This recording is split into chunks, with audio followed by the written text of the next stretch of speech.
In case you haven't heard, annuities have very high fees, and this is just one of the many reasons why annuities are very undesirable investments.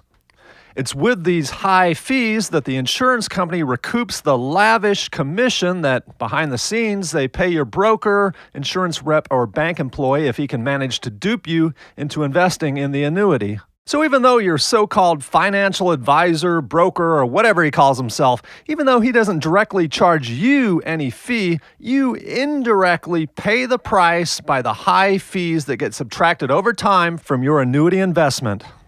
And the crazy thing is that when you look at a quarterly annuity statement, there is no mention of any fees other than a little $30 annual administration fee. Completely deceptive. The rest of the fees associated with annuities are hidden inside a complex legal book called a prospectus, and believe me, it reads like law text. And if you don't understand it, you're in trouble, because I guarantee you that Mr. Broker is not going to go over this stuff with you because he's trying to sell you the damn annuity in the first place.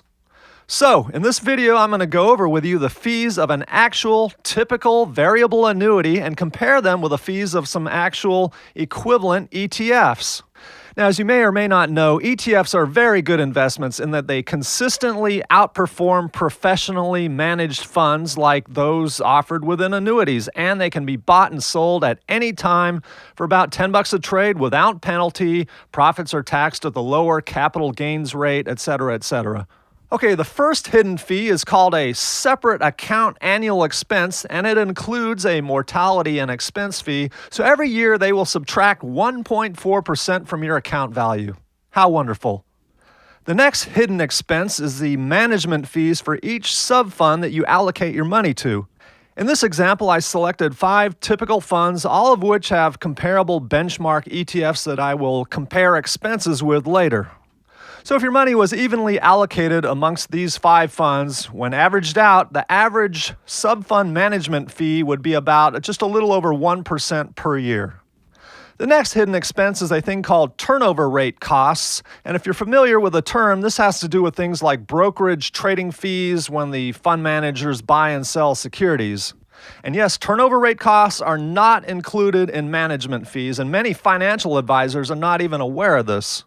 Now, with the 5 funds in this particular annuity, the turnover ratio averages about 72%, call it 0.72%, subtracted from the value of your annuity per year. That's assuming a turnover ratio of 100% equals 1% in costs.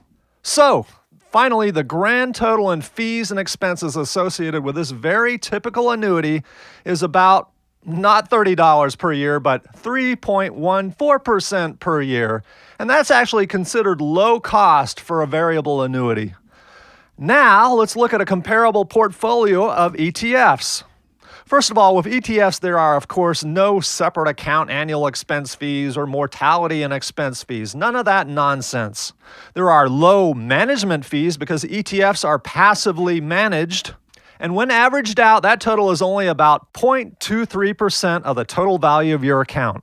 Now again, these management fees do not include turnover rate costs, which for these ETFs averaged out to only about 24.4%, so I'm going to subtract 0.244% per year.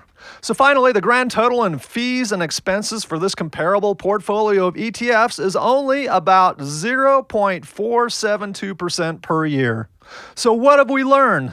With this typical low-cost variable annuity, you're paying about 2.67% more per year in fees than had you invested in a simple portfolio of comparable ETFs.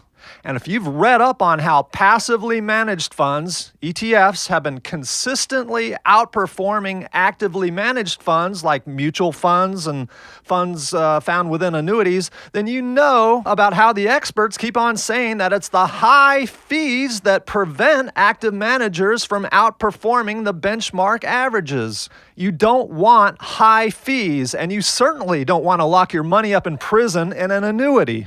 You want index funds, ETFs. Be safe with your money, everybody, and if you get a chance, visit yourinvestmentadvise.com.